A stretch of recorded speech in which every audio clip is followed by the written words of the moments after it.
Hi guys, Paul from Warrior Tactical Systems here.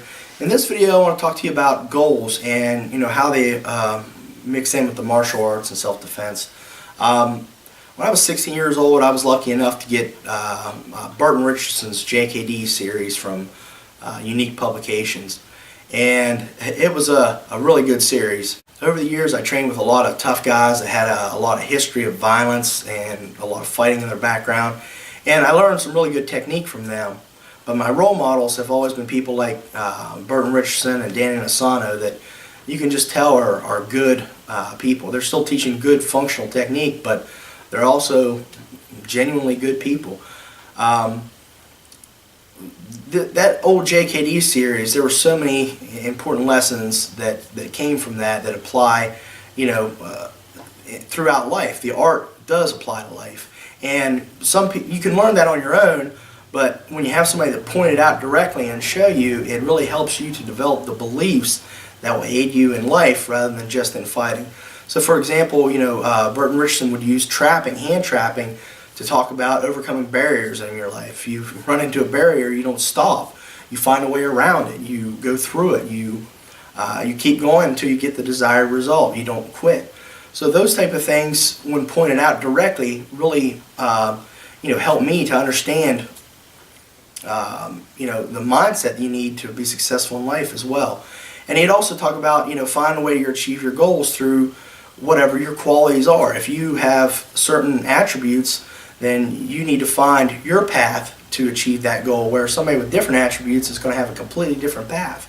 So again, those things kind of float over to everyday life. And that's the first time also that I heard about Zig Ziglar and Yogi Berra and those type of positive quotes. So from those videos I took action. I wrote down a few goals, and I was 16, but I wrote them down in a book and kind of forgot about them. But over the years I did achieve all those goals. There was only 4 or 5 of them, and I did achieve them, even though I wrote them down one time and barely looked at them again. One of those was to be a functional fighter in all ranges of combat. That was one of my goals. And I moved to Virginia. I didn't know anyone. I slept on the mats at the gym, and I achieved that goal over time, training with those people. But what motivated me to do that was that original training and attitude that I developed from the martial arts. Another big influence that came for me later on is Randy Perdue. He was the director of training for the Division of Corrections, and he gave me a lot of opportunities as a trainer and as a teacher in the division. But one of the big things that he taught was leadership training. I had never really thought much about leadership before that, and in law enforcement especially, it's important to have somebody that is a leader, that knows how to influence people, that can work with people in a positive way and get them to do what you want them to do because they want to do it. And that influence led me down a path towards that, and I recommend that you do some research on that too. Even if you're not a supervisor or direct leader of people in your job, that kind of training can really help you in life. But the biggest thing that he gave me, Randy Perdue, was Automobile University. That's something that truly changed my life, and I highly recommend it to all of you. Get an MP3 player. There's a lot of podcasts now that you can download right on your phone, and always be learning, constant and never-ending improvement. You're in that car for however long a day. I'm in it for almost 3 hours a day sometimes, and I can feed a lot of positive stuff into my mind. I can learn a lot of stuff while I'm just riding in my car. So that alone is I tell you, that'll change your life in and of itself. But again, this stuff applies directly to martial arts and self-defense.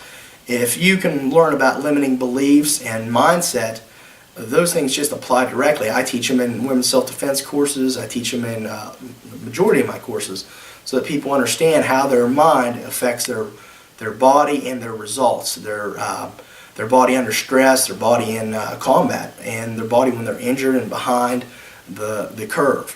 So those type of things apply directly. But again, my goal is for you just to think about these things a little bit, go out and do some research. That one or 2 videos back all those years ago had such an impact on me, and I've never even met Burton Richardson, but I feel like I owe him to this day because of those videos. And if one person goes out and Googles Tony Robbins or Brian Tracy or Bob Proctor, then this video was worth making. Okay, so I encourage you all to go check those out and do some research. Stay safe, guys. Okay, guys, I hope you enjoyed that video. If you did, hit the like button and subscribe to Warrior Tactical Systems if you haven't already. And leave me a comment. Who are some of the people that you look up to in the personal development field, or people that you like to listen to or read that have a significant influence on you in this area? Thank you.